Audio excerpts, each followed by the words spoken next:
Hello everyone, this is Shraddha. Welcome back to my channel.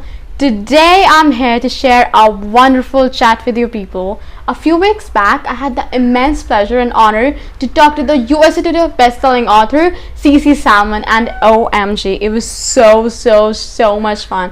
And well, I don't want to give you spoilers about the conversation, so yeah, I'll let you watch.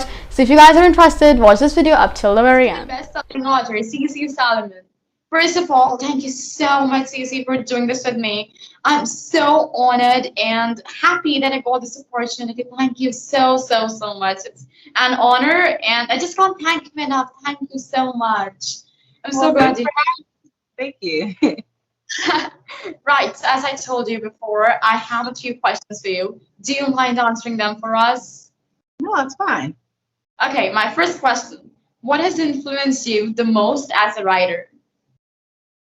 I'm influenced by so many things. I don't think there's like one thing, but I am a huge anime fan, and I get influenced by the characters, the concepts, the action.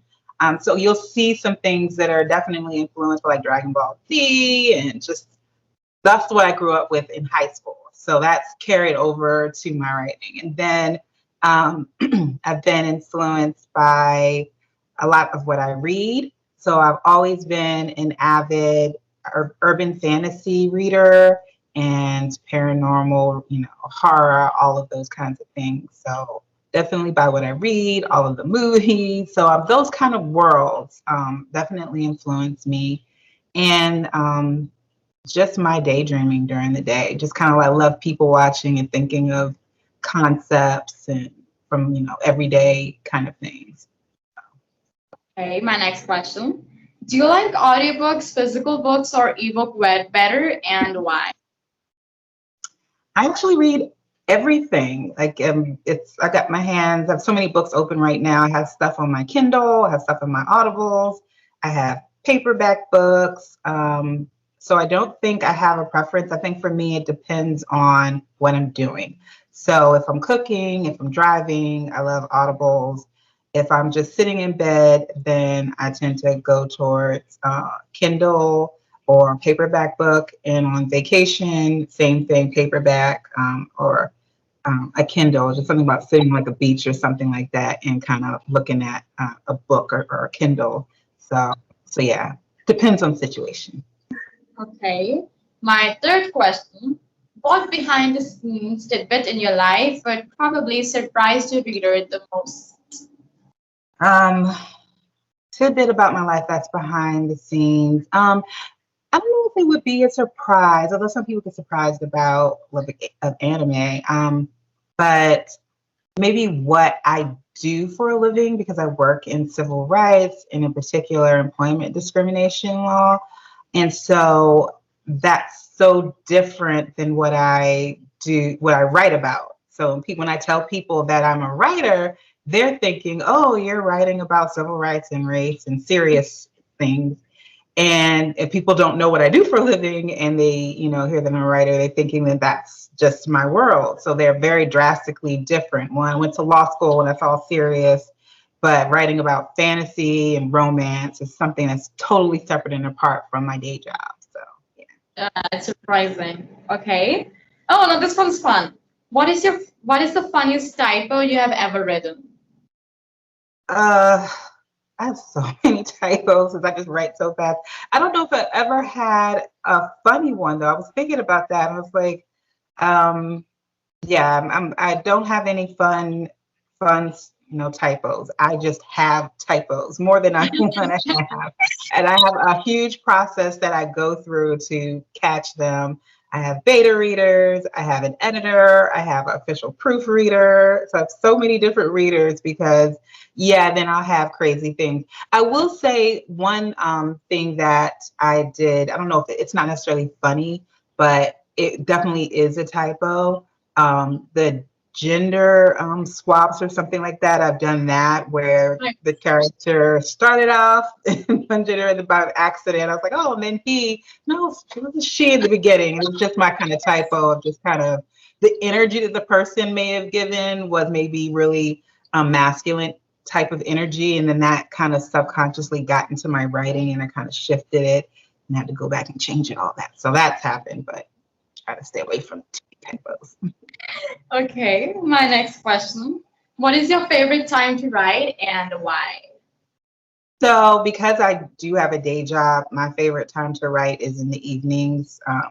Pretty much I'm on like a schedule, and I'm not always perfect at it, but I go to work, cook, work out, then I'm writing until I go to bed. So that's my schedule typically. And on the weekends, it's probably the mornings.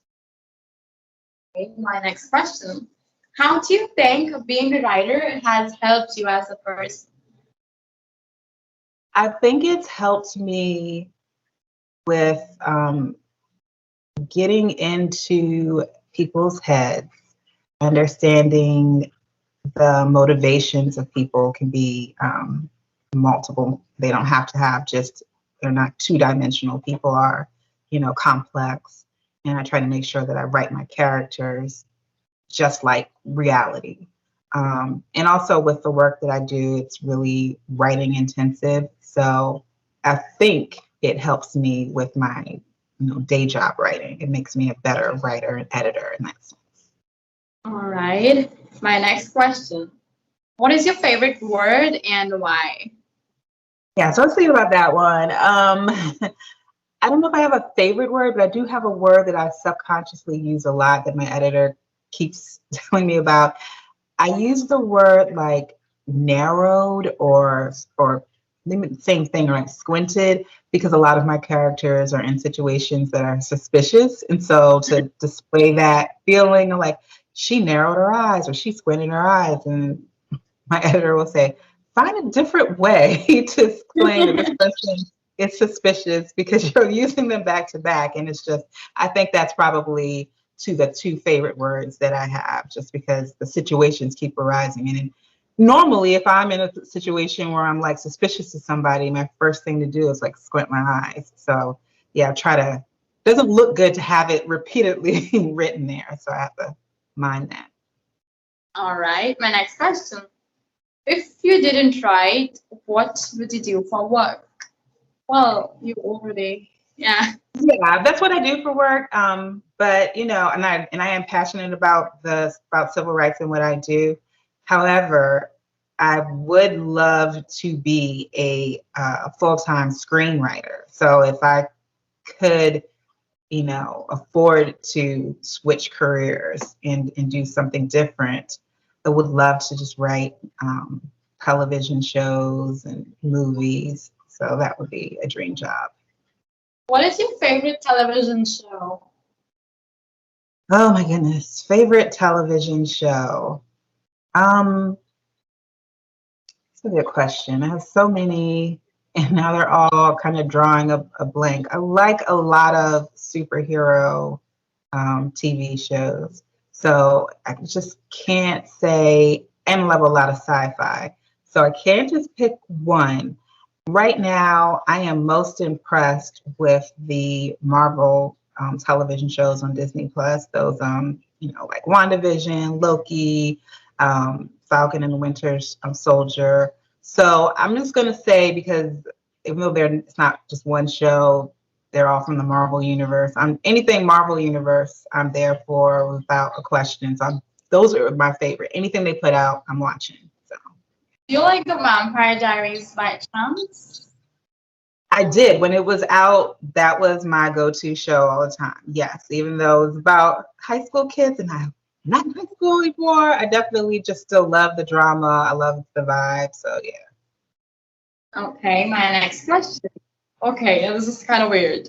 Do you Google yourself? I did some time ago. I do not anymore. Just to kind of see what's my, social media Google life look like.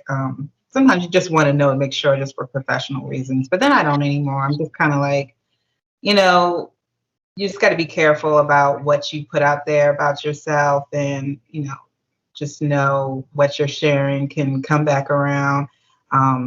because I'm always like, well, this is my day job, and so I'm very careful. But people on the job can find out, oh, you're a writer, and I'm like, how do they know? Oh, yeah, they probably just Googled me. So, but yeah, sometimes I do. All right. My next question. Oh my God, I really want to know this one. What are your favorite novels? So again, I'm into urban fantasy. So for me, I'll say the most influential urban fantasy novels came from Alona Andrews, and that's actually a husband and wife team that write. It's really fantastic urban fantasy, and I could definitely say they're the kind of authors that if they put something out, I'm buying it without even really looking at the description. So just that whole, in particular, they have a series, a Kate Daniels series that I've just absolutely my favorite. I've bought every one of those books and the spinoff books. So those are probably my favorite. And then I have to add, as far as something that's been influenced as far as a writer, is Octavia E. Butler. She was a sci-fi writer, and her mind was just so expansive, so out the box. She was one of the first African American writers in science fiction, at least that I know of, and just the concepts are just insane. And only now, after her death, are they making TV series about some of her books. And yeah, I would recommend, if anybody's a science fiction lover, that grab some of her books and read them. Okay, now don't think I'm creepy or like kind of mad, but I'm obsessed with the Shadowhunters. So every author I talk to, I always ask them, do you like the Shadowhunter Chronicles? I don't even know what it is. No. I have like so many books lying there up around my head. Two here, and rest on my Kindle. Highly recommended. They're so great. Like the writing style, it's just so amazing. Is it a young adult? Young adult, yes. That's probably why I'm not as in the know of YA fiction. I know it's super popular, and that's the age group that really reads the most. So I'm trying to get into it. I read recently, what was it, A Court of Thorn and Roses or something like that? That was I have heard about that. Yeah. Yes. That's been super popular, so I was trying to get into it, and so that was really interesting. It's a whole series, very well written series. So I'm trying to, and like I said, I'm an adult now. That's kind of like I write like my age kind of thing, because it seems to be that's the most popular to the young adult fantasy books. So I'm sorry to let you down. I have not read that one though. It's all right. It's fine. Okay, what book are you currently reading? That was the last one as far as fantasy of A Court of Thorns and Roses. But the last one that I read, and it was not urban fantasy. I also love a lot of women's lit, chick lit, rom-coms. So the one I just finished reading was called The Unhoneymooners, and it's a really good romantic comedy. Just about two people who have to fill in for a newly married couple on a honeymoon, and they hate each other. And so just the shenanigans that happen on that, and will they fall in love on this? I just love rom-coms. That's my thing outside of urban fantasy and paranormal. They sound fun. All right. Ooh, now this one's cool. If you could be a supernatural creature, which one would it be? I'm always going to go with being a witch. In my mind, it is the easiest thing to be. Like, I don't want to be a werewolf because that sounds painful. They're strong, but it's painful.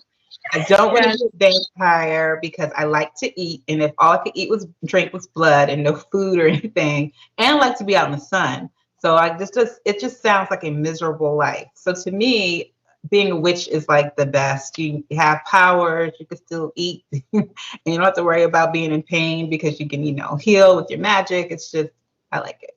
Yeah. Okay, now witch as in Hermione Granger witch, or witch as in Sabrina Startle witch? There's so many witches. What kind of witch? Hermione or something like that?